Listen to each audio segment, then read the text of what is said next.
Just a quick addendum, or I guess addition to the whole Chris Chan saga.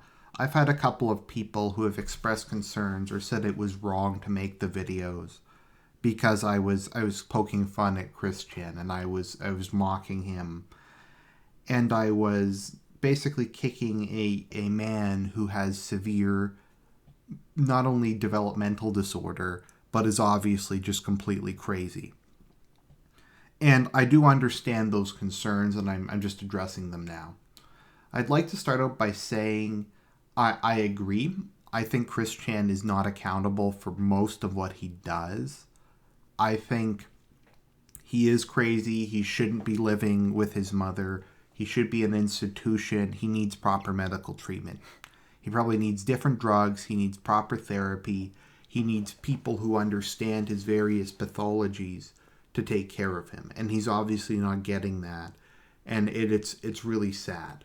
So I just wanted to say that to start off with. I'd also like to say that I don't want anyone to get the impression that I'm defending the trolls just because I find what they do hilarious and or kind of brilliant. There's lots of people I respect that I despise. ISIS, for instance, I admire their willingness to die for their cause. I admire their absolute dedication and willingness to fight to the death and willingness to continue on a war that it's pretty much impossible at this point they can win. I think they're utterly evil, and I think it would be good if we killed every last member of ISIS. But just because they're my enemy doesn't mean I can't respect aspects of them or praise aspects of them. It's very common throughout history. So when I seem to be praising the trolls, in particular Liquid Chris, although I don't find Liquid Chris as malicious as a lot of them, I think I can find it funny and I think I can find it clever without necessarily morally condoning it. And I think just a lot of this, you have to keep in mind, my brand of humor is often very black. Perhaps because I've been depressed for so much of my life, but I kind of learned at an early age that if you can't cry about something, then you should, if you have to laugh so you can't cry. I tend to view something as funnier the blacker it is. That has nothing to do with how horrible it is. It has nothing to do with how morally good or bad something is. I just tend to view it as funny just because often the absurdity of it, how far things go, just how out of the ordinary it is. And with regards to Chris Chan, the whole thing is a complete and utter tragedy, ladies and gentlemen.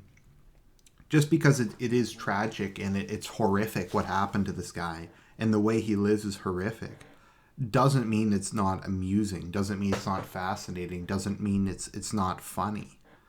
But like what I said, honestly, the whole thing is it's just really sad.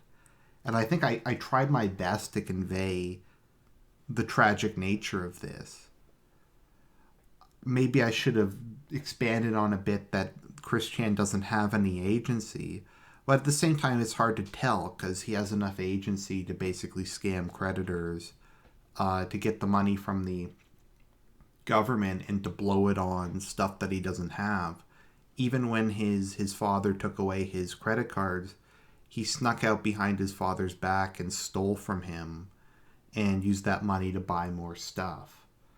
So there is a question of just how accountable he is for the stuff he's done. And I know the trolls have made him a much worse person and they've kind of created this personal hell that he lives in. But it's kind of hard to know. And I think regardless of how you feel about Chris Chan, I think you have to see there's a lot of value in the story as a cautionary tale. And just as it's very amusing. It's entertaining. It's sad, it's funny, it's fascinating, it's depressing. It's a lot of different stuff. Like I said, it kind of embodies the worst aspects of the internet. But the darker side of human nature is always something that's fascinated us. So I just wanted to do that to clarify my position on the thing. I'm not condoning any of the trolls, even Liquid Chris. I admire his inventiveness, his kind of comedic genius. I admire that he took something directly from a video game and used it as kind of a plot for Chris Chan's life. I admire all of that, but I don't think he's really a good person for what he did. And I don't think any of the trolls were good people. Particularly Clyde Cash with the whole tricking Chris to have phone sex with a underage boy. Honestly, he should have been ovened for that because he's basically a pedophile who groomed this kid. It's horrific. When they stole stuff and they made him break his metal and shove it up his ass, that's horrific.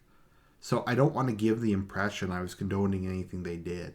If I was laughing, it's largely just laughing at the absurdity of the situation, of just how much bullshit there is, how long it goes on, and just how much of it there is. So I just wanted to do that as not really an apology, but just an explanation and a clarification.